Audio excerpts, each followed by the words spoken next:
Incel, Red Pill, Men Going Their Own Way. Os nomes em inglês que identificam os diversos grupos misóginos que se disseminam pela internet agora estão mais conhecidos pelo grande público. Mas para quem estuda o fenômeno do ódio às mulheres, nada disso é novidade. É o caso de Lola Aronovitch, que desde 2008 mantém o blog feminista Escreva Lola Escreva. Ela sabe bem como pensam e agem os misóginos. Considerada a feminista mais perseguida do Brasil, Lola foi, e ainda é, alvo de tantas ameaças que em 2018 foi sancionada uma lei que ficou conhecida pelo seu nome, é a Lei Lola. O texto foi apresentado pela deputada Luiziane Lins, do PT do Ceará, e determina que a Polícia Federal investigue crimes de ódio contra mulheres na internet. O BDF Entrevista de hoje recebe Lola Aronovitch para uma conversa sobre as novas formas como a misoginia se articula e se espalha no ambiente virtual e a importância da regulamentação de redes sociais, e também para saber, afinal, quem são os homens que odeiam mulheres.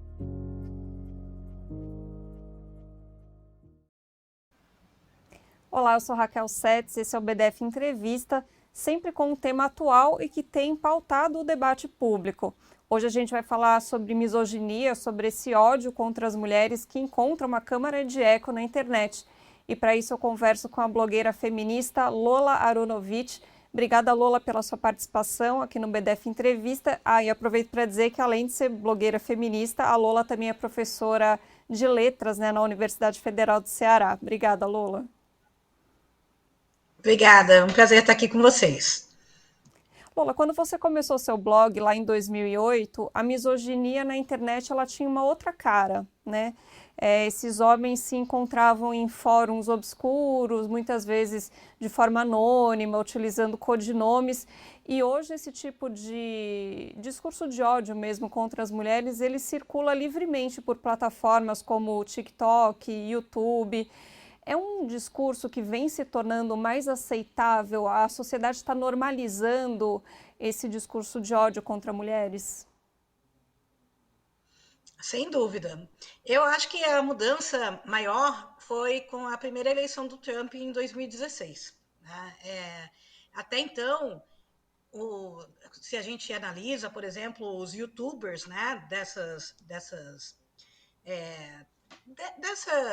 vertentes misóginas, eles se escondiam, eles não colocavam nome, muitos não usavam aquele disfarce de voz, tinha um que se vestia de Homem-Aranha, então era bem diferente. Aí, com a eleição do Trump, né, em 2016, aliás, antes mesmo da eleição, durante a campanha, eu acho que eles viram, né, os misóginos viram que tinha um deles, eles certamente viam o Trump e depois viram o Bolsonaro, né, a partir de 2017, por aí, como um deles, né? Então, eram duas pessoas, né, dois homens, conhecidos misóginos, racistas, homofóbicos, né, que tem um histórico, uma ficha corrida imensa de declarações, né, horríveis, né, hediondas, contra todos os grupos, né, que a gente puder imaginar. E aí, esses grupos misóginos, eles viram, bom, os nossos ídolos nunca foram punidos por causa disso, nunca foram punidos por nenhuma declaração que eles falaram, né? O Trump, inclusive, passou das declarações, né? Ele já foi condenado por estupro e tudo mais. Nunca teve que cumprir nenhuma pena. Mas, então, eles pensaram, se os nossos ídolos não só não são punidos, como são recompensados com a presidência de dois países bastante importantes, né? Um deles, o maior império do mundo, né? Que é os Estados Unidos, e o outro que é, sem dúvida, o maior país da América Latina. Então, por que eles vão se esconder? Por que eles têm que se esconder? Então, foi nesse momento que eles começaram a aparecer mais, a realmente dar as caras, não usar mais máscaras. Isso aqui no Brasil se intensificou muito com a eleição do Bolsonaro, né? Mas antes disso, com a campanha do Bolsonaro mesmo, né? A partir de 2017, 2018. Se bem que as ligações do Bolsonaro com os nazistas, né? Os neonazistas são muito mais antigas, né? Estão realmente desde 2004, por aí, né? Não sei se você ficou sabendo, não sei se você lembra da antropóloga Adriana Dias, né, da Unicamp, que era uma das maiores especialistas em neonazismo no Brasil. E ela encontrou uma carta do Bolsonaro para sites, né, neonazistas no Brasil, de 2004. E na carta, o Bolsonaro escrevia que vocês são a razão do meu mandato. Ele era deputado federal na época, né? Então, quer dizer, ele escreveu isso aí para um site neonazista, né? Então, muita gente já sabia sobre o Bolsonaro, né, dessas ligações. E eu digo isso porque as ligações entre os misóginos e os neonazistas são muito, muito fortes, né? Entre os misóginos está cheio de neonazista e vice-versa, né? Então, porque uma coisa que eu costumo sempre dizer é uma coisa que eu aprendi, né, com o blog. Eu não sabia, juro que eu não sabia antes de ter o blog. Assim como eu também não sabia da existência desses grupos, né, misóginos. É, mas o que eu aprendi é que um misógino, um machista, ele não é apenas machista. Ele é sempre um combo de preconceito, né? Então, até agora, eu não conhecia alguém que fosse apenas misógino. Né? O cara tem que ser também racista, homofóbico, gordofóbico, capacitista, xenófobo, etarista, tudo que você puder imaginar de preconceito, tá lá. Né? Então, vem junto, né, com a misoginia. Uhum. Aquilo que você comentou sobre o Trump, né? A gente lembra que nessa posse do Trump para o segundo mandato, os CEOs, os donos das principais big techs estavam todos lá, né? O Zuckerberg, o Jeff Bezos da Amazon.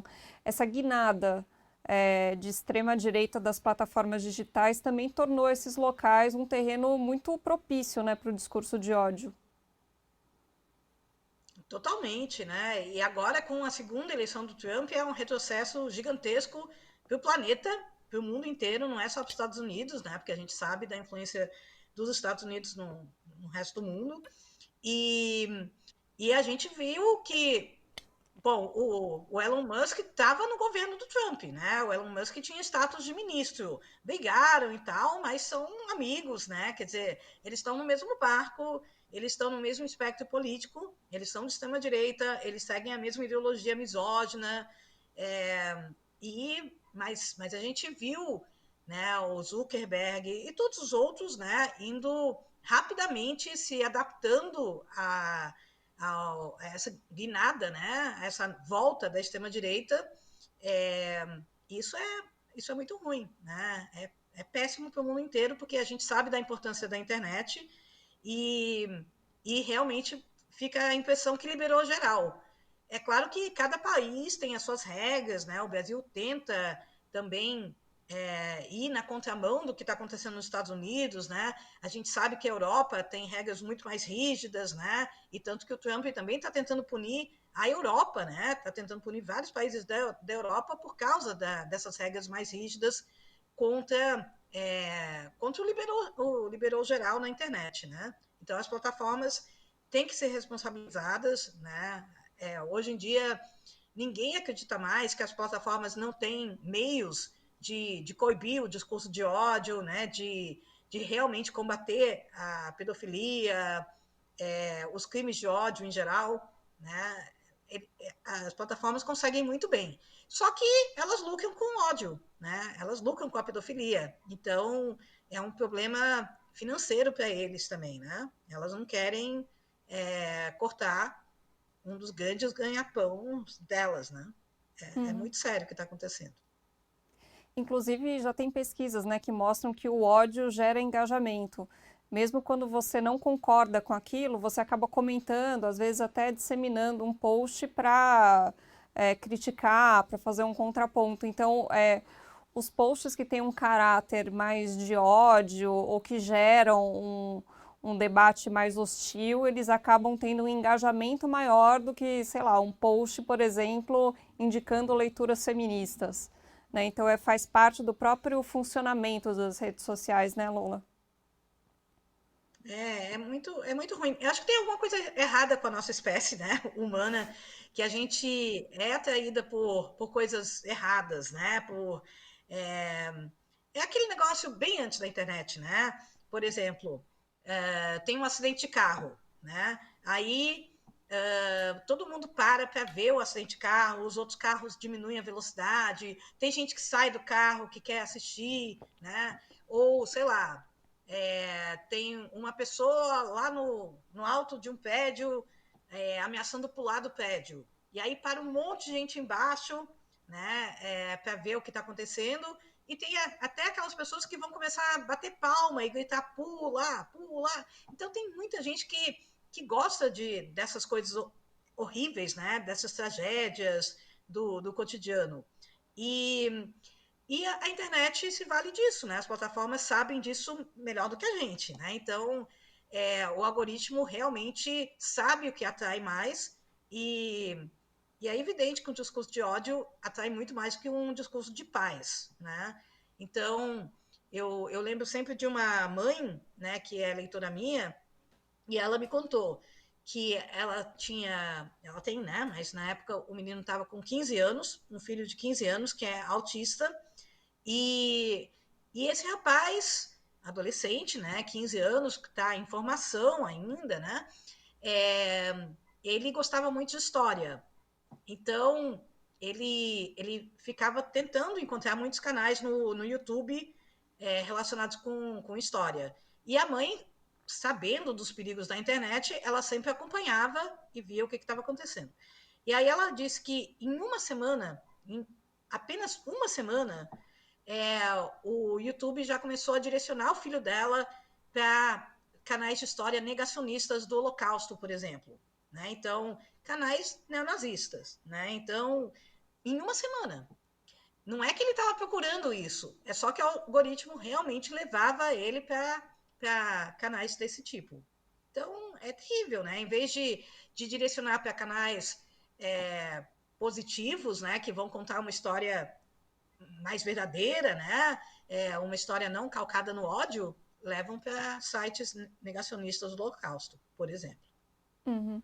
E parece que existe uma, vou usar muitas aspas aqui, mas o certo de uma espécie de misoginia mais suave que acontece nas plataformas. Para dar um exemplo, por exemplo, aquele moço que acabou ficando famoso, que é o Calvo do Campari, né?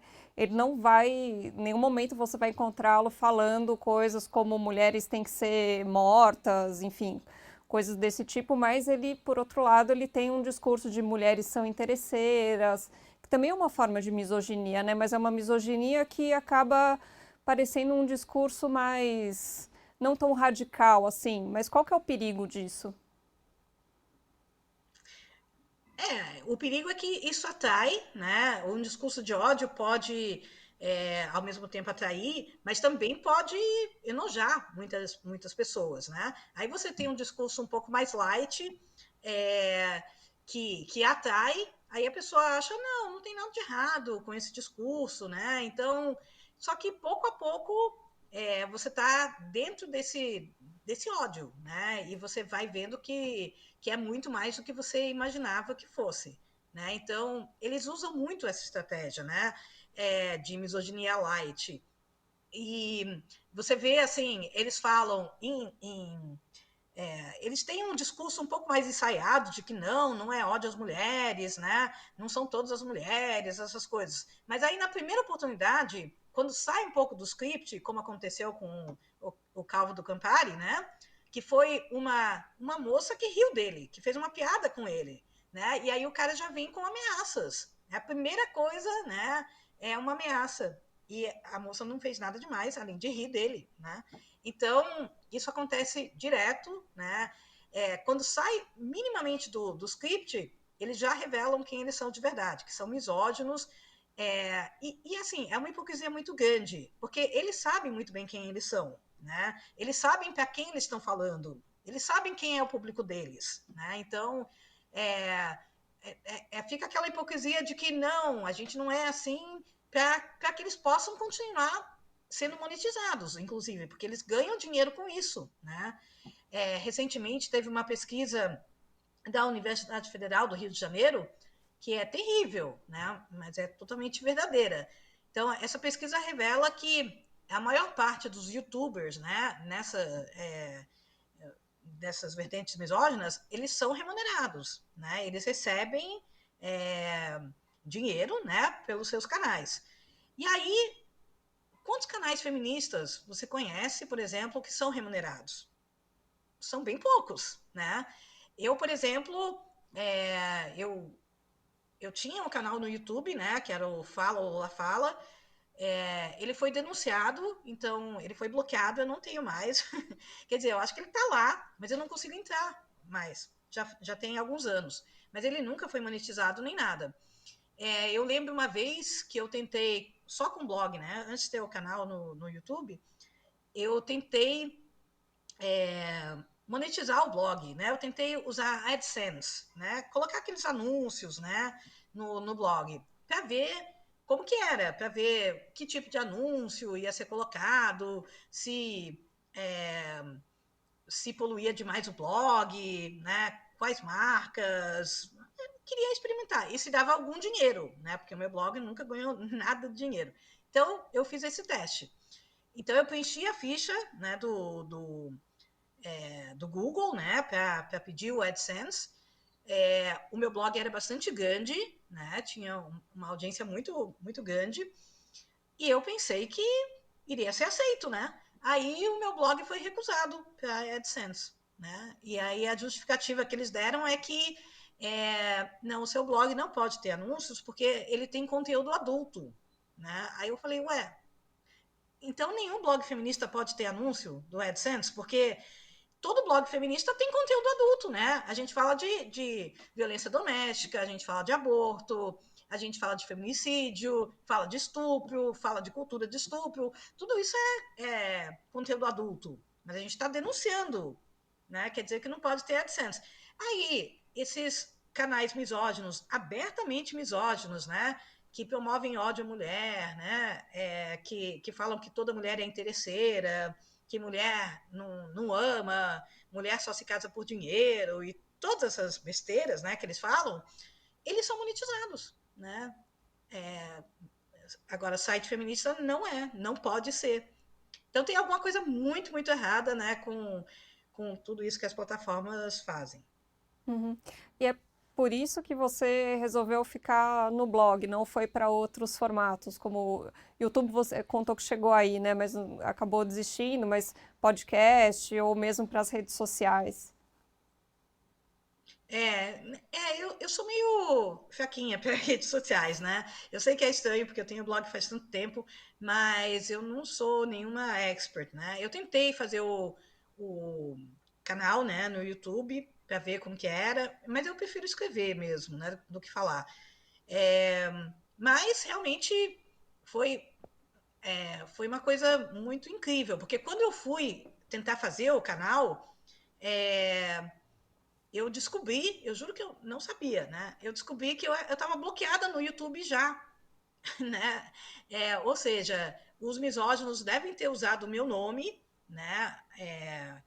Algum nome meu, não sei, para um monte de conteúdo de ódio, para comentários de ódio no YouTube.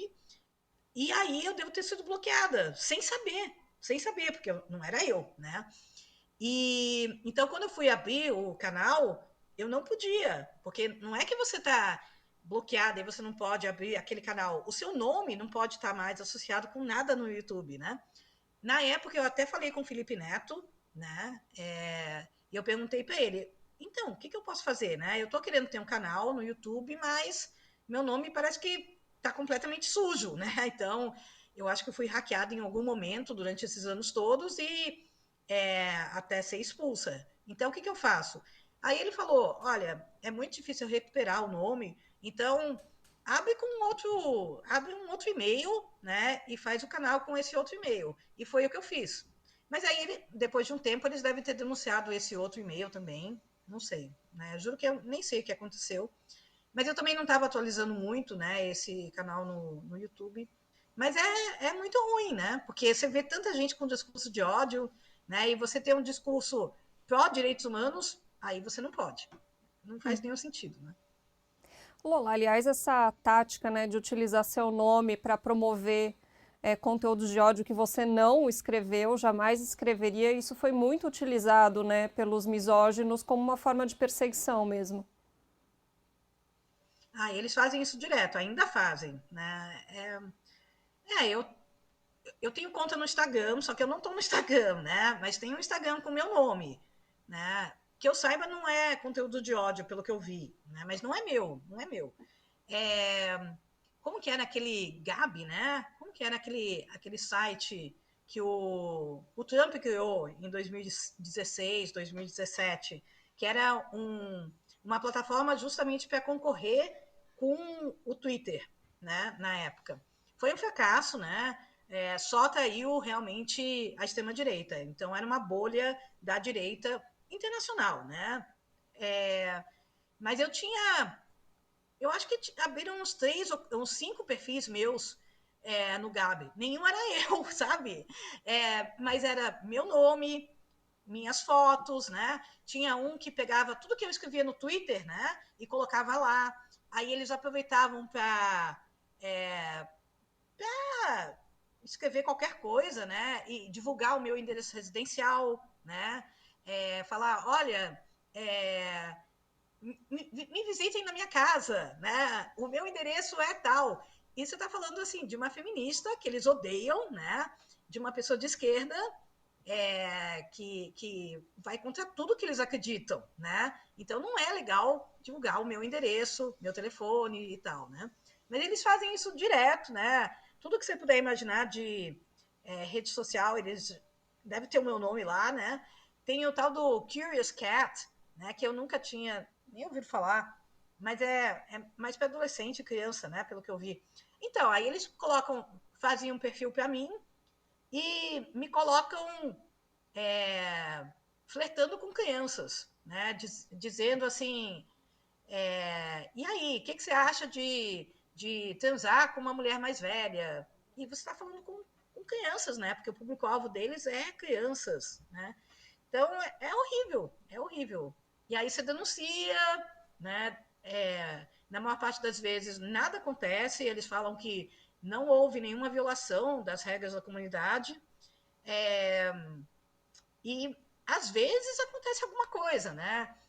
O Twitter, por exemplo, eu fui perseguida no Twitter durante muito, muito tempo, né? Acho que uns 5 anos, por um bolsonarista, né? E eu denunciava, né?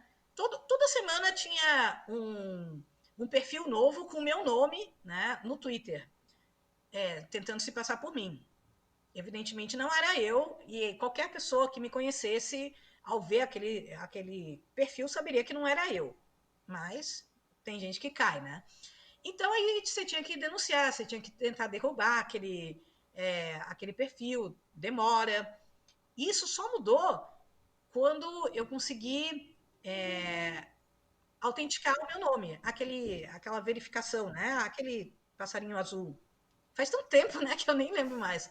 E isso eu só consegui porque uma série de ONGs, né, como Repórteres Sem Fronteiras, Artigo 19, que mais? O Instituto Vladimir Herzog e vários outros, né? Eles, eu acho que isso foi em 2017, por aí, eles chamaram algumas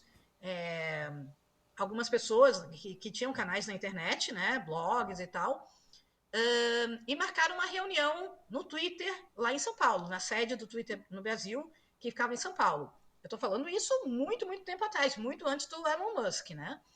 E então ainda dava para ter um certo diálogo com o Twitter.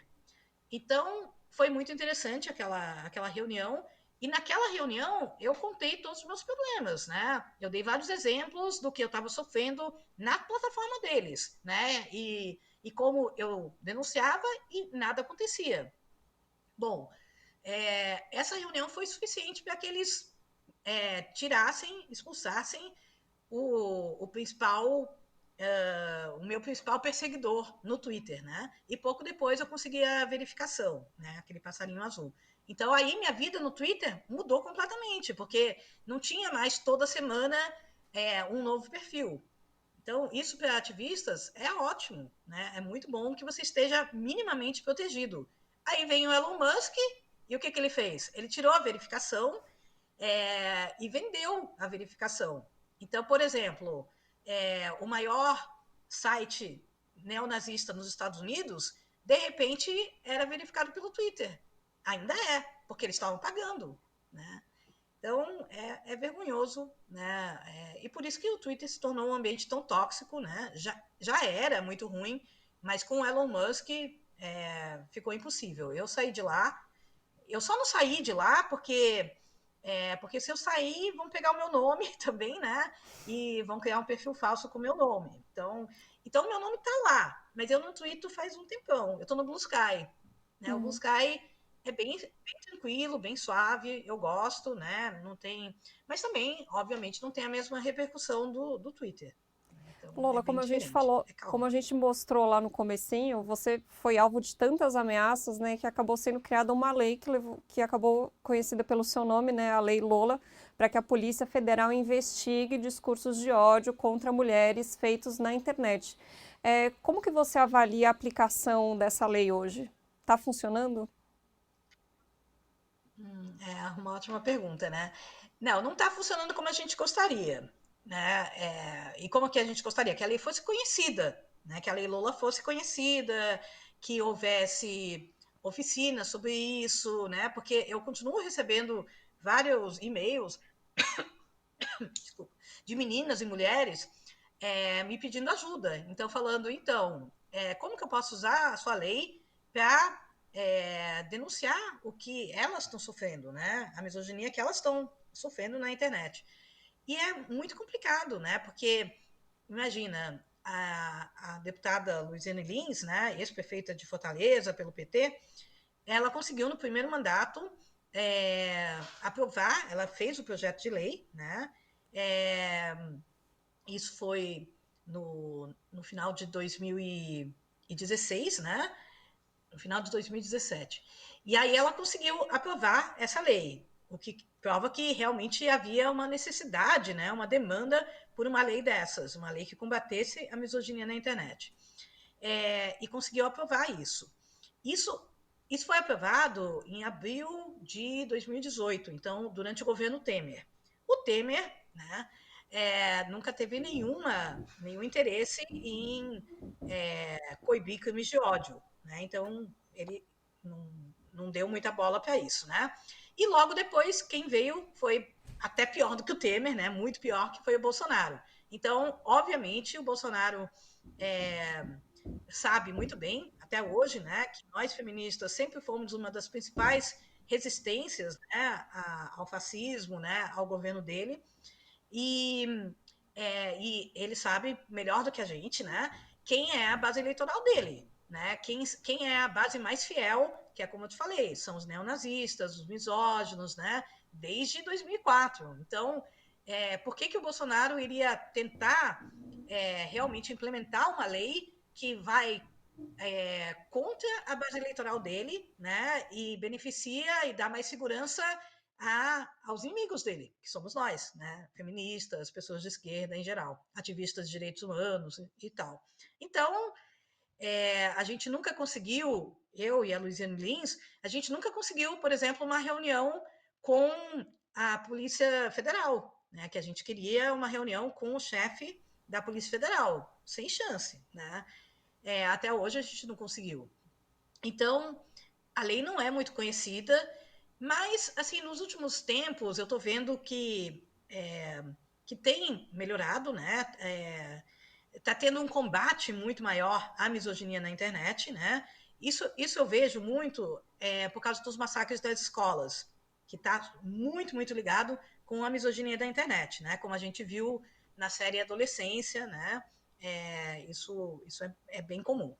Então, o que eu vi acontecer?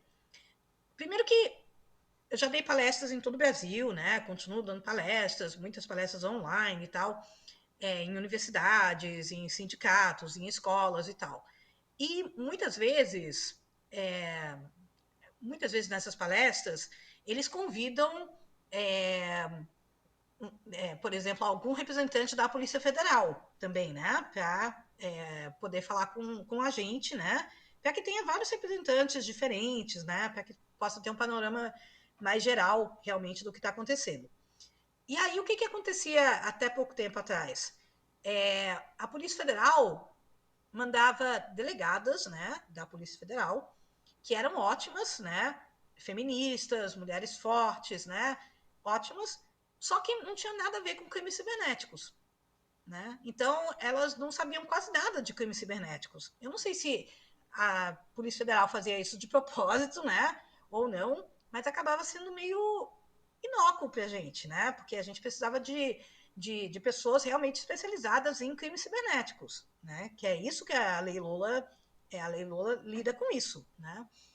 E, mas aqui, o que eu tô reparando agora, nos anos, é, e isso eu vi numa entrevista que o delegado Flávio Setti deu para um documentário chamado foi um documentário que passou foi produzido pela HBO, se eu não me engano, né? Que é Meninas de Realengo. Eu acho que tem uns 2 anos, né, que foi lançado. É muito bom. Eu também fui entrevistada, né? Então é um documentário bem longo. Acho que foram 4 partes, né, que foram lançadas.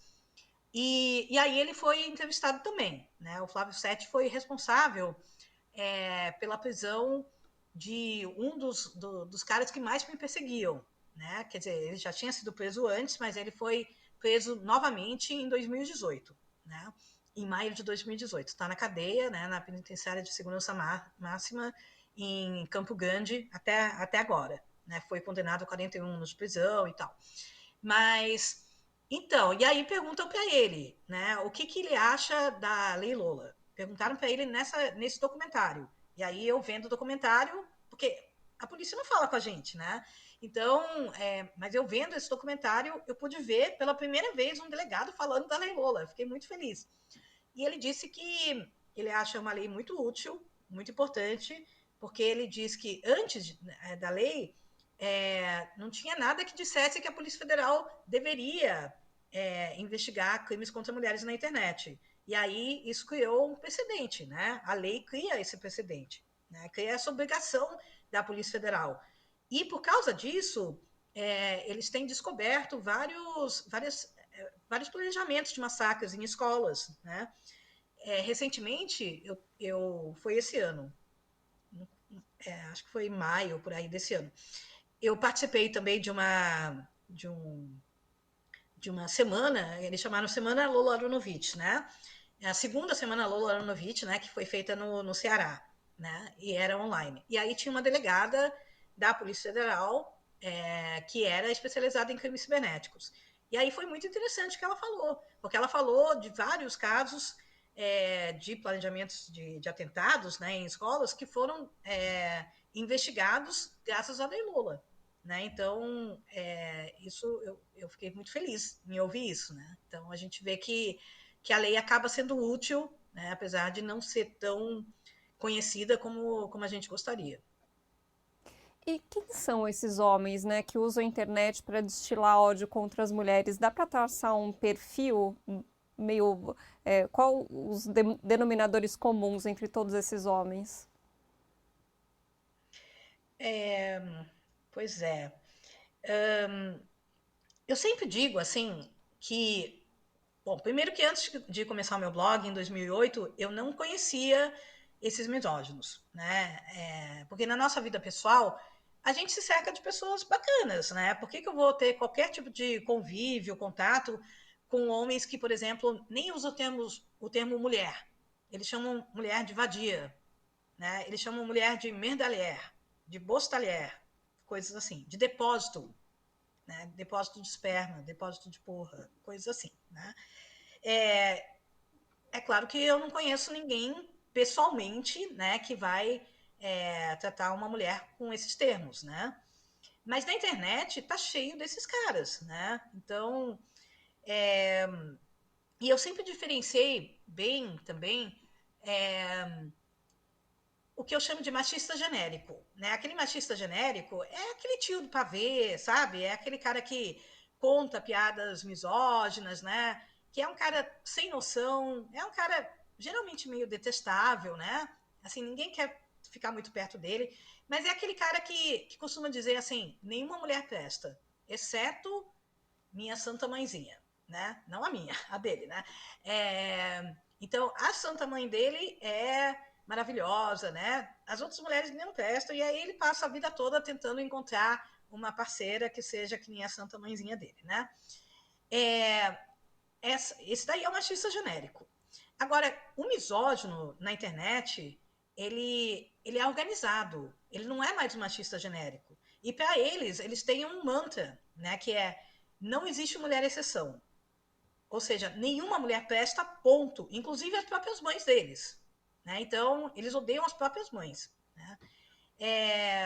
E aí tem vários grupos, né? Como vocês falaram no começo dessa entrevista, de misóginos, né? Porque eles se dividem em grupos entre si, mas eles são todos muito parecidos, né? Eu acho que o que varia um pouco mais é a intensidade da misoginia entre eles, né? E também porque eles gostam de brigar, então eles adoram brigar entre si também, né? Apesar de terem muito mais em comum do que os separa, né? Então, eles são, como eu falei, geralmente são um combo de preconceitos, né? Eles não são apenas misóginos, eles são de direita ou extrema-direita.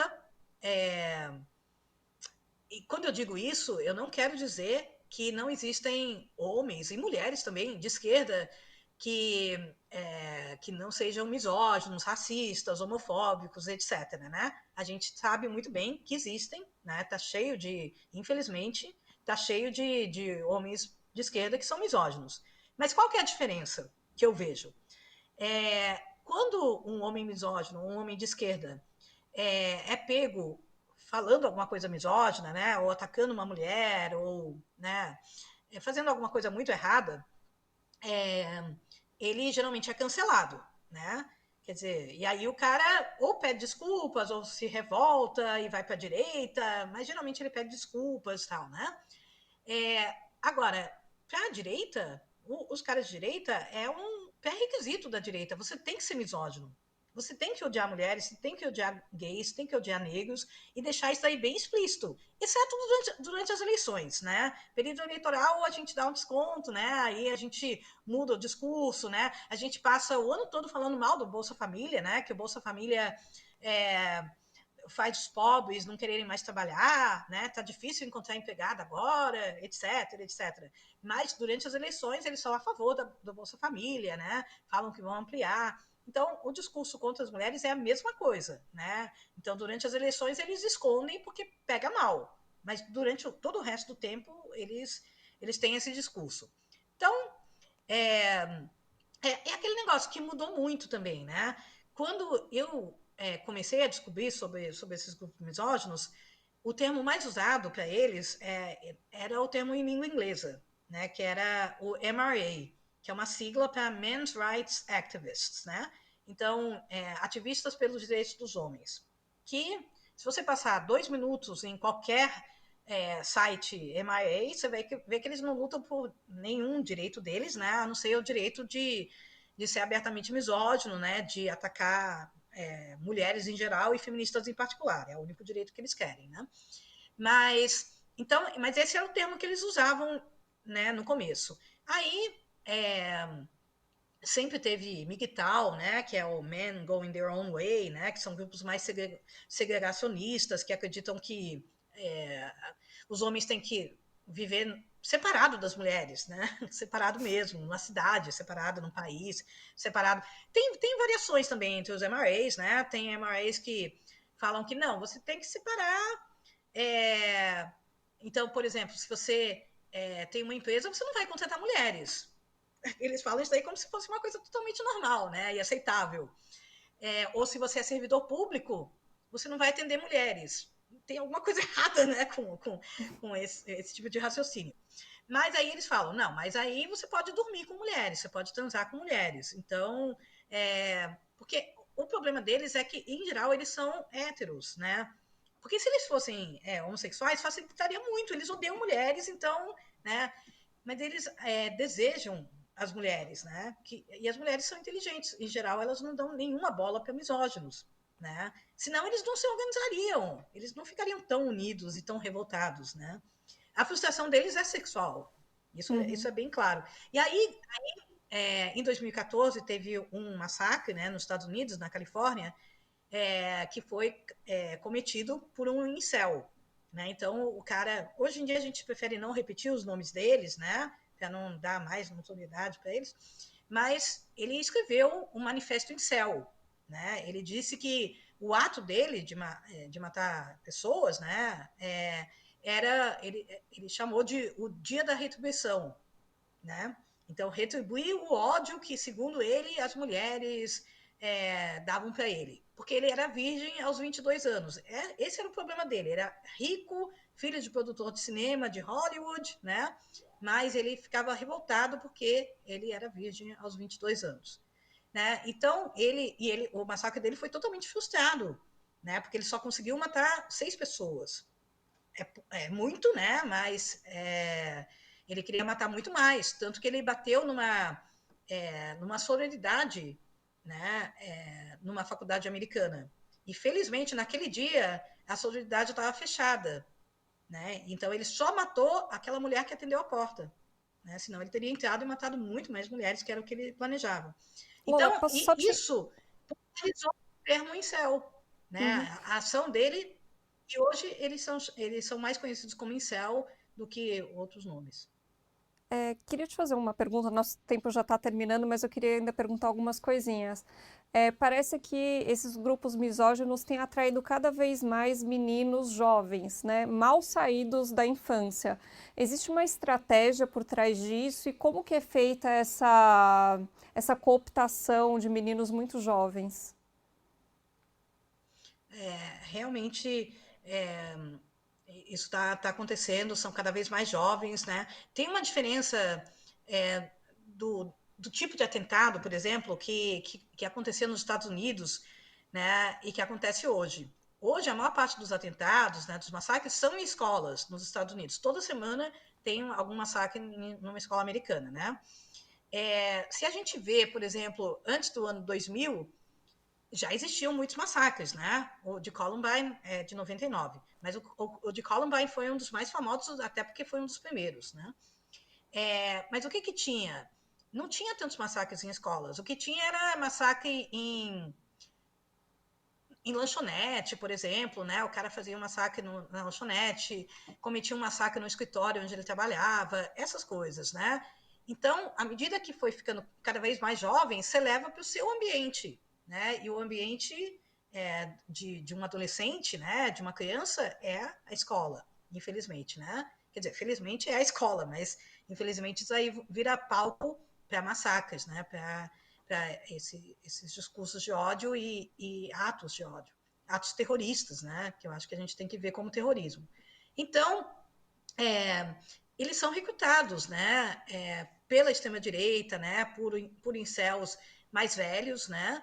Para cometer massacres em escolas. Eles querem matar mulheres, eles querem matar crianças, eles querem popularizar a causa deles e se vingar de mulheres e de crianças dessa forma. Né? Então, eles recrutam em lugares que tem muitas crianças, né? Que tem muitos meninos. Como, por exemplo, games, né? Então, comunidades gamers.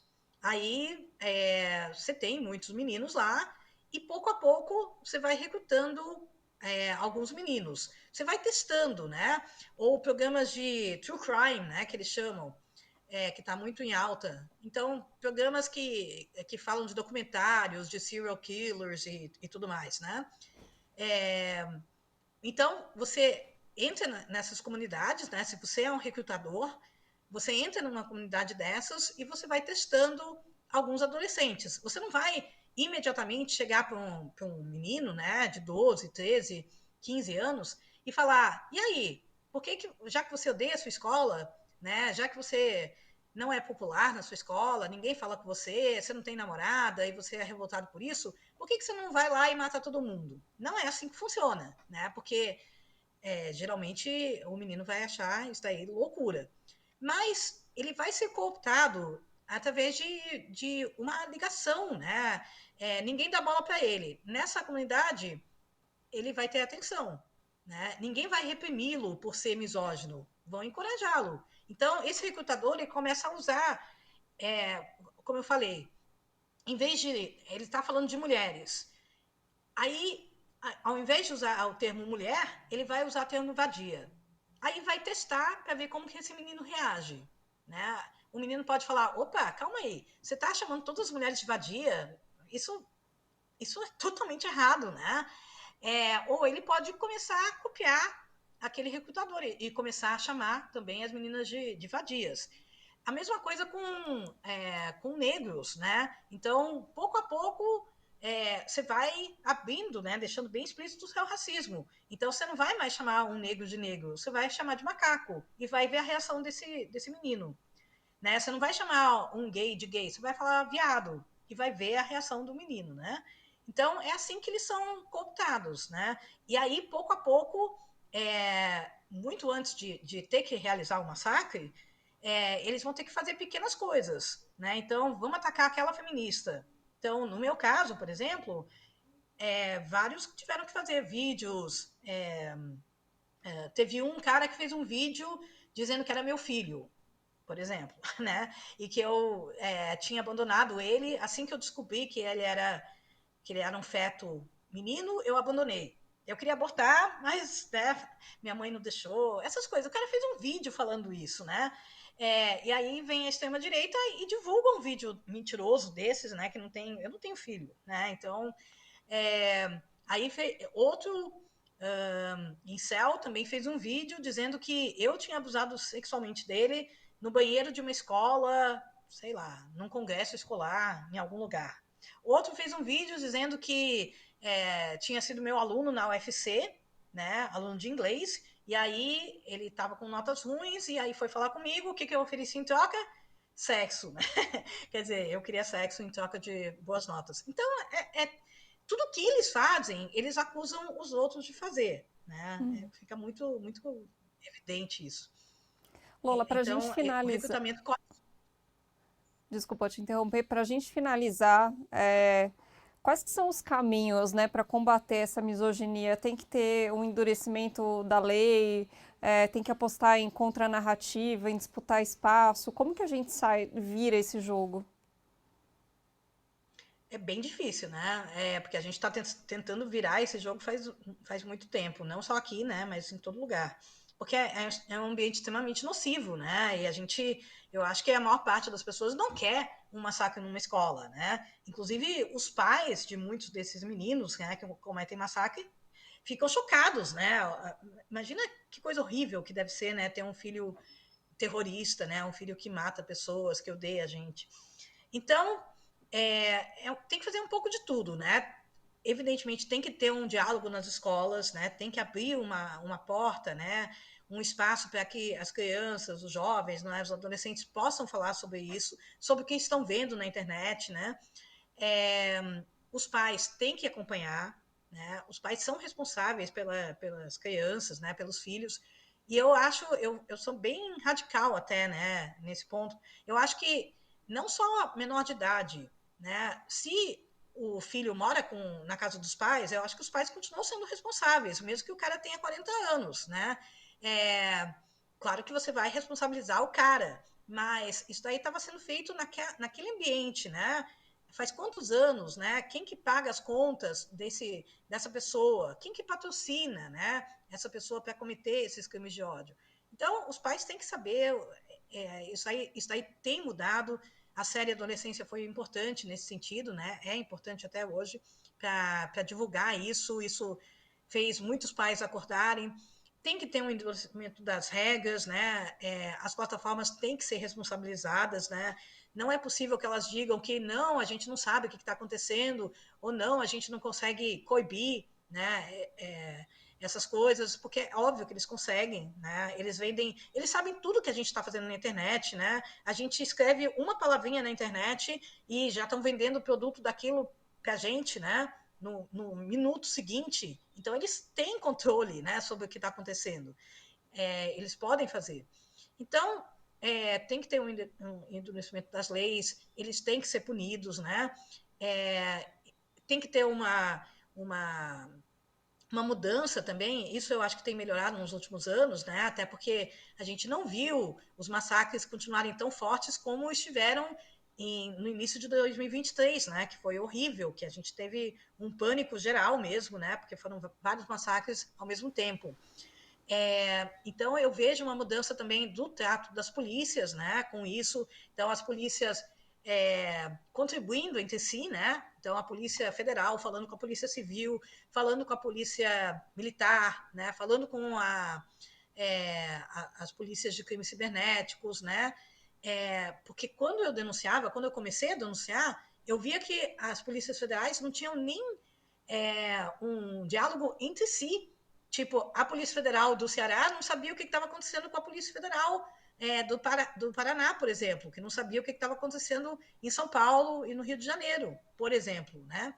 E muitas vezes eram os mesmos grupos, né, que estavam atacando, só que ficavam em lugares diferentes. Então não faz nenhum sentido você abrir um procedimento novo para investigar aquela pessoa, se ele está no mesmo grupo, né? Então isso tem mudado, né? E por isso que a gente está vendo cada vez mais massacres sendo impedidos, que é o que a gente quer, né? Que massacres não aconteçam. Lola, muito obrigada pela sua participação e pelo papo. Obrigada, né? Espero que tenha ajudado em alguma coisa, né? A ideia é sempre divulgar, né? Para que cada vez mais pais, professores, né? Crianças também, né? Adolescentes saibam também no que estão se metendo e saiam dessa o quanto antes, porque é perigoso, né? Muitas vezes você tenta sair quando você já está lá dentro e fica cada vez mais difícil. Então, o melhor é não entre, né?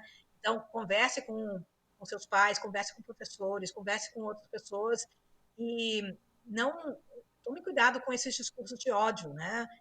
Você não quer ser uma pessoa que odeia mulheres, que odeia crianças, né? Que odeia nordestinos, né? Você quer ser uma pessoa bacana, né? Que convive bem com todo mundo e que quer mudar o mundo, né? É isso aí. Que reconhece que o mundo está cheio de injustiças e quer mudar o mundo. Isso aí, muito obrigada.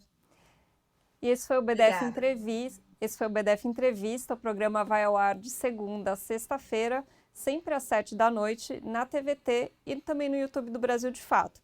Se você preferir ouvir o programa, ele também é veiculado pela Rádio Brasil de Fato, nos 98.9, só que aí é um pouquinho mais tarde, às 9 da noite. Até a próxima. Tchau.